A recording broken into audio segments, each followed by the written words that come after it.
You could say I traded in chaos for candy when I met Ben. My days used to be filled with managing disasters and cleaning up corporate messes, but then love swept in, and before I knew it, I was knee-deep in sugar and spice, and everything nice at Sugar Haven, Ben's family candy store. It wasn't long before I took over the store's finances, and we started to see some real success. "Good morning, love." Ben greeted me one Monday as I stepped into the sweet aroma of our shop. His smile was infectious, and despite the tension that was brewing, it was a reminder of why I was here. "Morning," I replied, flipping through the mail, bills mostly, which I had learned to manage like a pro. "Sales are up this month. That new chocolate line is a hit," I said, trying to keep things positive. Ben just shrugged, a bit too casually. "Yeah, well, that's all you, isn't it? Mom still thinks I'm the candy king," he chuckled, but I could tell the words weighed on him more than he let on.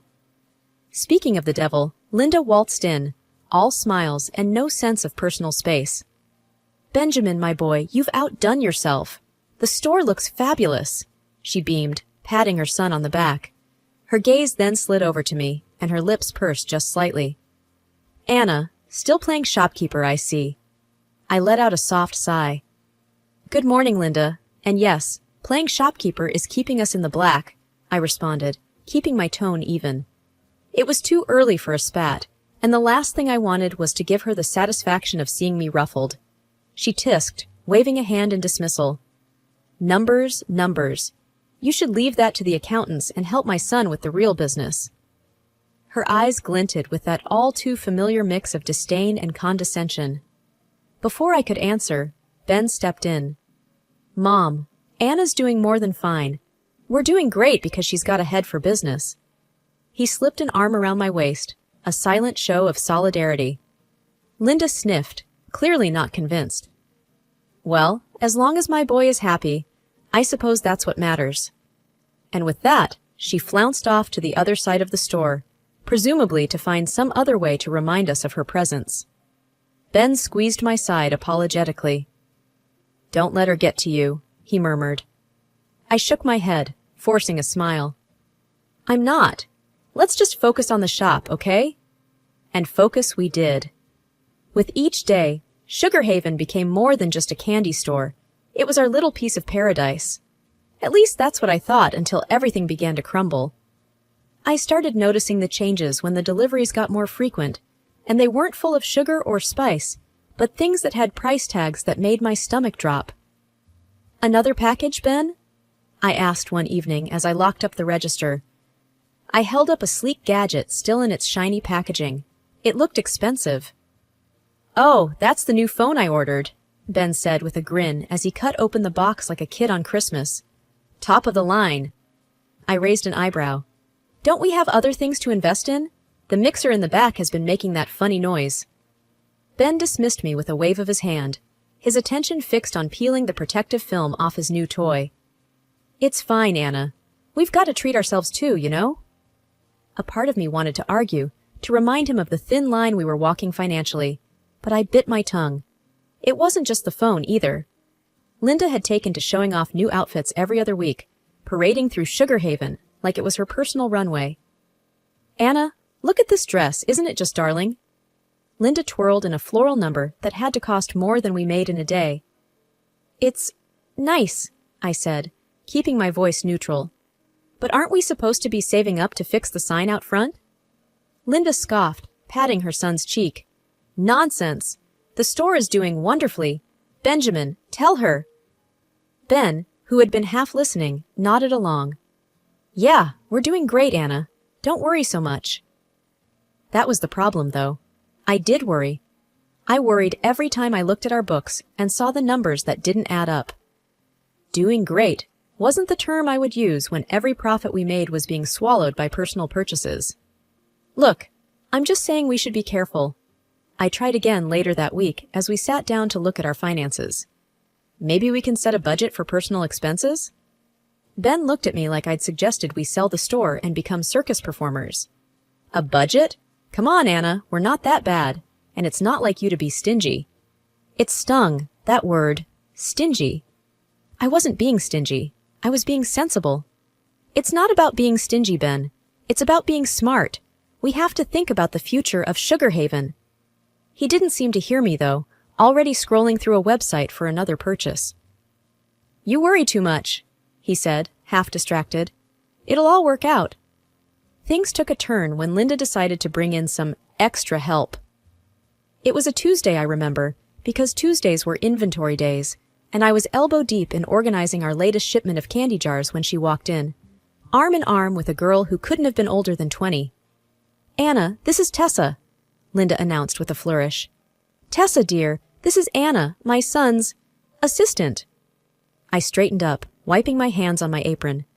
Nice to meet you, Tessa, but I'm actually the co-manager here. Tessa offered a smile that didn't quite reach her eyes. I've heard a lot about you. I'm really excited to be part of the team. I glanced at Linda, whose smug look was enough to tell me she hadn't consulted Ben about this new development. What exactly will Tessa be assisting with? I asked, trying to keep my tone friendly. Oh, she's going to be helping out with the business side of things. You can only do so much, after all, Linda said, with a dismissive glance at my inventory list. I nodded, still a bit confused. All right, well, we have a system here, so I'll have to bring her up to speed. It didn't take long for me to see that Tessa's version of helping out was more about hovering and less about doing actual work. And when I saw the salary Ben's mother had set for her, I nearly choked. Ben, can we talk? I cornered him later that day in the office. Sure, what's up? He asked, not looking up from his computer. It's about Tessa. Her salary it's more than what we can afford for the role she's in. Ben finally looked up, his brow furrowing. Mom said it was fine. She thinks Tessa's going to bring a lot to the table. I sighed, feeling like I was talking to a wall. But we agreed to discuss new hires together, especially when it comes to how much we're paying them. He shrugged, that annoyingly dismissive gesture becoming more frequent. What's done is done. Mom has a good feeling about her. I had to bite back a retort. Good feelings didn't balance books. I left the office feeling like I was the only one seeing the red flags, while Ben and his mother were content to parade around with blindfolds. I've always been the kind to check twice, maybe 3 times, especially when it comes to numbers. So, when I stumbled upon an envelope stuffed in the back of a filing cabinet while hunting for a misplaced invoice, my first thought was that it was just another forgotten bill. But as I flipped through the papers, my heart started to race, not from excitement, but from cold, hard dread. It was a loan document, with Sugar Haven listed as collateral, and the amount was far more than what would ever be considered reasonable for our modest shop. Ben, I said, walking into his cluttered office, papers in hand. What is this? He glanced up, and I saw his eyes flicker, the first sign of guilt I'd seen in him in months. Oh, that. It's nothing. Just a small loan I took out to cover, store improvements. Store improvements? I echoed, incredulous. This amount could renovate the store 5 times over. What did you really use it for? There was a pause, long enough for the truth to wedge itself between us. Okay, look, he started, and I could tell he was choosing his words carefully. I might have used some of it for the house, the one I've been working on, for us. For us? I repeated, my voice sharp with disbelief. Or for your gadgets and whatever else you've been blowing money on.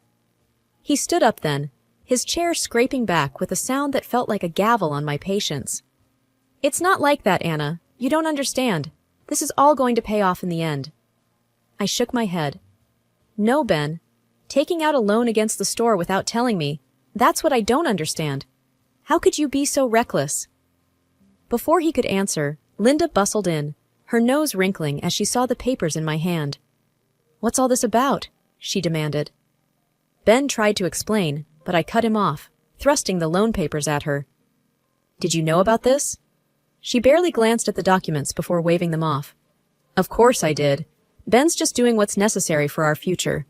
And who are you to question him? You're just the help, after all. The words stung, but more than that, they fueled a fire in me. Just the help? I said, my voice low but firm. I've been keeping this store afloat while you two have been treating it like your personal bank account. Ben's face had gone pale, and Linda looked like she was about to spit fire. You ungrateful little— No, I interrupted, my calm surprising even myself. What's ungrateful is not recognizing the hard work someone's been putting into this business. What's foolish is risking everything for a house that we don't even need. I waited for them to say something, to defend themselves, but all they did was stare at me, caught in the act. I left the room then, the documents clutched in my hand like a verdict yet to be delivered. The kitchen table was never really meant for business meetings, but that day, it was surrounded by the most solemn faces, as if we were about to discuss matters of state instead of the confectionery. Ben cleared his throat, his eyes not quite meeting mine. We need to talk about the store's future. I sat down, folding my hands on the table. We already did that when I found the loan documents. Linda huffed from across the table, her arms crossed. We need to be realistic, Anna. The store isn't pulling in enough to cover the debts. We have to find money somewhere. There it was, the we that really meant me. I kept my voice steady. What do you suggest? Her eyes gleamed with a kind of cold calculation. You have that inheritance from your parents. It could cover the debts and get the store back on its feet. I felt like I was listening to a stranger, not the woman whose son I had married. You want me to use my parents' money? The money they left for me, for my future? Ben finally spoke up. It's not like you're doing anything else with it. That money was meant for me, for my security, I said, the disbelief clear in my voice. And what about our security? Linda shot back. You're part of this family now, aren't you? I looked between them, my heart sinking. I am, but it seems you only remember that when you need something from me. Ben shifted uncomfortably. It's not like that, but we're drowning here, Anna. So, you expect me to just hand over my future? Just like that? I asked. Linda leaned forward. If you care about this family, yes. I thought of the long hours, the sleepless nights, the sacrifices I had made for the store. If I do this, if I invest my inheritance, I want a third of the store. I want to be an official co-owner. The room fell silent. Then Linda laughed, a harsh sound that bounced off the walls. You? A co-owner? Don't be ridiculous. You're not business material. I stood up, my chair scraping loudly against the floor. Then you find another way to cover your debts, because my inheritance is not your emergency fund. Ben's face was unreadable, but Linda's was red with anger. You'd let this family business go under? I've tried to save it, I said, my voice quiet but firm. But I won't set myself on fire to keep you warm. I wasn't one for late-night visits to the shop, but something in my gut told me to go to Sugar Haven that evening. The place was dark, which was expected, but the faint glow of a light from the back office wasn't. I pushed the door open, the familiar tinkle of the bell sounding almost ominous in the silence. The sweet scent of confectionery that usually comforted me now felt heavy, loaded with the scent of betrayal as I walked towards the back. The murmurs from the office grew clearer as I approached, and then I saw them through the partly opened door. Ben, with his arms around the new assistant, Tessa, who giggled at something he whispered in her ear. I pushed the door open fully, and they sprang apart, their expressions turning from shock to guilt within seconds. Anna, Ben stammered, straightening his shirt. What are you? It's not what it looks like. I crossed my arms, feeling a cold calm settle over me. Really? Because it looks like I just caught my husband with his arms around another woman. Tessa was smoothing her hair back, looking anywhere but at me. We were just going over inventory. At midnight? With the inventory in your arms? I said, my tone dry. Ben's eyes were pleading now. Anna, please, you're blowing this out of proportion. I laughed, short and humorless. Am I? Because from where I'm standing, it looks pretty clear to me. He took a step towards me, and I held up a hand. Save it, Ben. I don't know what's worse, the cheating or the pathetic lies. Tessa finally spoke up, her voice small. I'm sorry, Anna. I didn't mean for any of this to happen. I looked at her, really looked at her, young, naive, and caught in the web of a man who couldn't take responsibility for his actions. You should be, and you should also be looking for another job. Ben's protest was immediate. You can't fire her for this. I turned to him, my resolve steeling. I can and I will, and I'll be looking for a good lawyer in the morning. His face paled. Anna, please, let's talk about this. There's nothing to talk about, I said, cutting him off. You've made your choices. Now you get to live with them. I didn't wait for his response. I walked out of there with my head held high, the sound of Ben calling after me fading into the background. The morning after, I caught Ben was bright, a stark contrast to the mood in our home. I'd spent the night at my own place, the one I kept as a rental property. As I sat at the kitchen table, my phone buzzed with a message from Ben. I considered not even reading it, but curiosity got the better of me. It was a photo of a bank letter addressed to Ben, the words, "Final notice," and "immediate repayment required," standing out. Beneath it, he'd typed a message. "We need to talk. This is serious." I typed back a simple, "On my way," and got ready to face the music.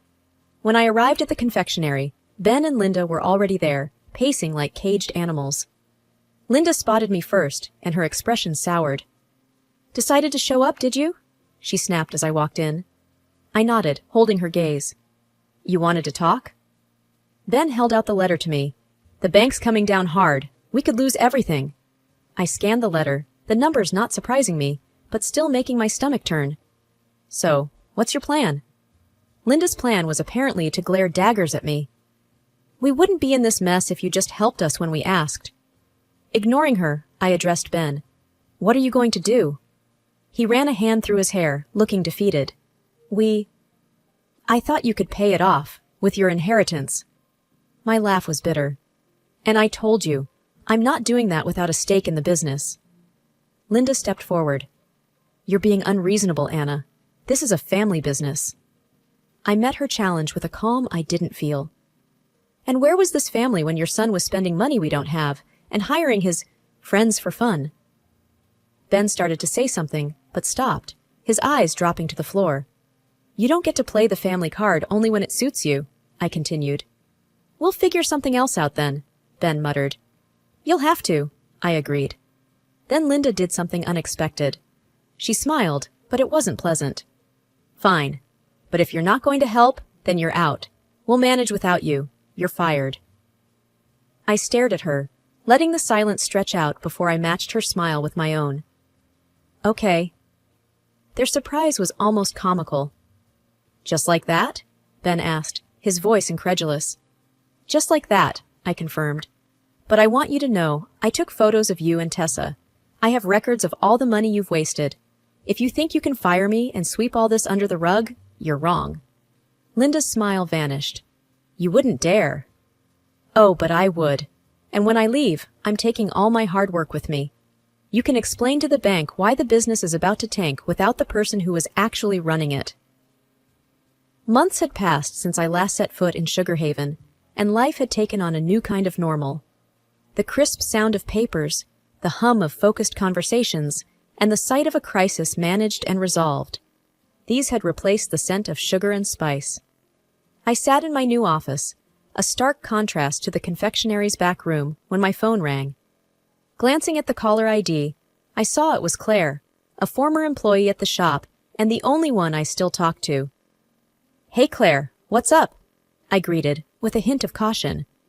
News about Sugar Haven always carried a tinge of the past. "You haven't heard then?" Claire's voice was a mix of pity and discomfort. "The shop. They closed down last week. The bank foreclosed on them, and the house too." I leaned back in my chair, a weight lifting off my shoulders that I hadn't realized was there. "I see. And Ben and his mother?" There was a pause. "They're not doing great.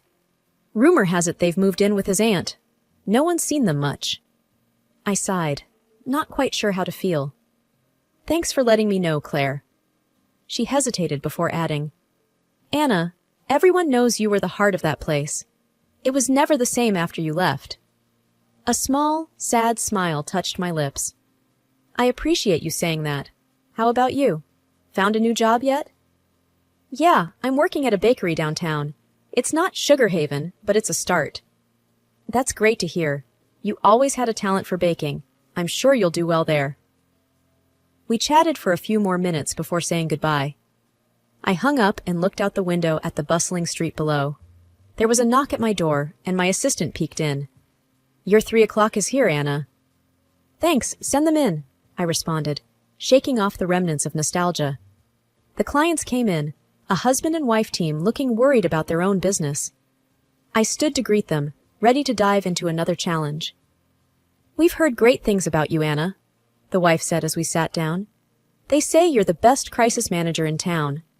I smiled, the title sitting comfortably with me. I'll do my best to live up to that reputation. Now, tell me about your business, and let's see how we can turn things around. As they spoke, I listened, already forming strategies in my mind. This was my world now, where every problem had a solution, and every crisis was an opportunity. Sugar Haven and its bitter memories were behind me, and ahead was a path that I had forged for myself, a path of resilience, redemption, and rebirth. The meeting stretched on, the client's initial anxiety giving way to hopeful smiles as we discussed possibilities. They left with a renewed sense of purpose, and I turned back to my desk, my heart lighter than it had been in a long time.